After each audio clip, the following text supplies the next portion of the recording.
ভারতের হামলার পরপরই সশস্ত্র বাহিনীদের সাথে জরুরি বৈঠকে বসেছিলেন পাকিস্তানের প্রধানমন্ত্রী শাহবাজ শরীফ। আর সেই বৈঠকে ভারতের হামলার জবাব দেওয়ার কথাও বলেছিলেন তিনি। শাহবাজ শরীফের বৈঠকের পর ২৪ ঘন্টা পার না হতেই ভারতের ১৫টি শহরে সামরিক স্থাপনা লক্ষ্য করে ক্ষেপণাস্ত্র ও ড্রোন হামলা চালিয়েছে পাকিস্তান।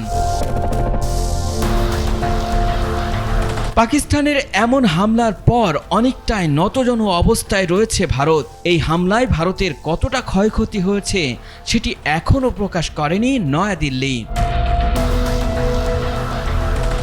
ভারতের উত্তর ও পশ্চিম অঞ্চলের কাশ্মীর, পাঞ্জাব এবং গুজরাট সহ অন্তত ১৫টি শহরে এই হামলার ঘটনা ঘটেছে। ভারতের পক্ষ থেকে জানানো হয়েছে, শ্রীনগর, পাঠানকোট, অমৃতসর, লুধিয়ানা, চণ্ডীগড় সহ অন্যান্য জায়গার গুরুত্বপূর্ণ সামরিক স্থাপনাগুলোতে পাকিস্তানের হামলার লক্ষ্য থাকলেও তারা সেখানে হামলা করতে পারেনি। ভারত বলছে, পাকিস্তানের ছোড়া ড্রোন ও ক্ষেপণাস্ত্রের জবাবে ভারত ও লাহোর সহ পাকিস্তানের অন্তত ৯টি সামরিক স্থাপনায় আঘাত হানতে সক্ষম হয়েছে। এর মধ্যে একাধিক রাডার ও আকাশ প্রতিরক্ষা ব্যবস্থা ধ্বংস করার কথাও বলছে ভারত।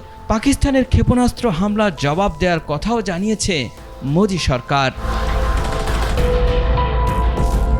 ভারতের সামরিক বাহিনী জানিয়েছে, পাকিস্তানের ছোড়া ক্ষেপণাস্ত্র ধ্বংসে তারা রাশিয়ার তৈরি S-400 আকাশ প্রতিরক্ষা ব্যবস্থা ব্যবহার করেছে।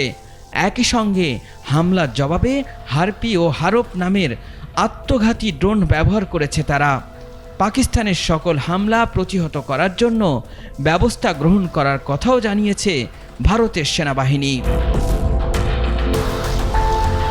এদিকে পাকিস্তানের সেনাবাহিনী এক বিবৃতিতে জানিয়েছে, ভারতের ছোড়া অন্তত ২৫টি হারপ ড্রোন ভূপাতিত করেছে পাকিস্তান।